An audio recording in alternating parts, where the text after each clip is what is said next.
دا په دې بیک ګراوند کې چې تاسو ته کوم پل ښکاري دا په شینکي پل باندې مشهور دی او دا چې دی په تغبایه کې دی انګریزانو جوړ کړی دی په دې باندې او باقاعده چې دی ټرینونه تلل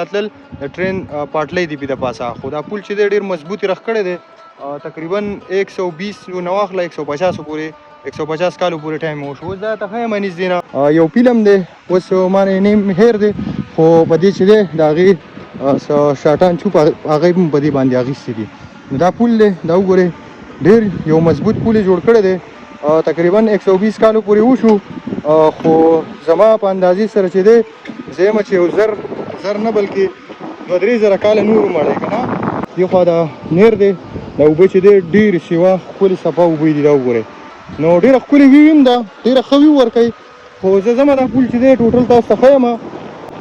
دا چې دی دا به تاسو لا نه لیدلی وي او نه چې دی نوم به مو لا اورېدلی وي خو بس زما د کیمرې په سترګه چې دی تاسو به ډېر داسې تاریخي ښه خزینې نه نو دا چې دی په شینکي پل باندې مشهور دی او نوم هم شینکي پل دی دا چې دی په ضلع مردان کې او په تخبایه کې دی که نه خو دا وګورئ ډېر خطرناک هم دی مطلب که خپل مو د دننه لاړه وتلی به یم ورته لکه د خپې ځایونه دي پکې باقاعده مطلب خپه پکې دننه تللی شي خو د خلکو چې دی دا یې پې لګولي دي ځان له هسې د تلو دپاره که نه باقاعده لاره ده پې مونږ به هم اوس دا په بایک باندې داسې کراس کوو بیا به ځو خوا خو دې خوا وګورئ که دې اوبو ته وګورئ لاندې نو ډېرې صفا اوبه دي داسې تېرې او دې نه علاوه هغلته کنډرات هم دي نو کېدای شي هلته هم لاړ شو نو دا ښه خزینه به درته ښیم نو انشاءالله مزید نورې ویډیو چې کومې دي هغه به درسره هم شریکو او هغه هم بیا ګورئ خوندونه دې اخلئ نو دا پل هم راسره ولیدو ډېر یو زبردست پل دی او که څوک هم دې ته راتلل غواړئ نو یو ځل به ته چې دی بیا هم زه لوکیشن وښیم دا چې دی په ضلع مردان کې په تخبایه کې په شینکي نوم باندې مشهور دی شینکي پل ورته وایي نو لکه خامخا ورته راشئ خاص کر کوم ټورست چې دي او ولاګینګ چې کوي هغه کسان چې دی هغه دې ورته لازم راشي ولې چې د ډرون کیمرې دپاره بالکل پیټ دی که نه د ډرون کیمرې ډېر ښه شاټان پې اخیستل شي چې په دې داسې را روانې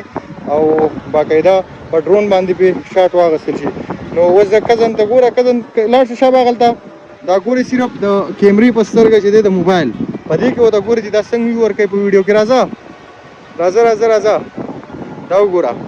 دا وګوره دا صرف په موبایل باندې بیا چې ډرون کیمرې د برې نه پې شاټان اخلی نو تاسو سره به چې دی دا نیر هم راځي په بیک ګراوند کې او دا پولو باقاعده دا ښکلې نظارې چې دي دا به پکې هم راځي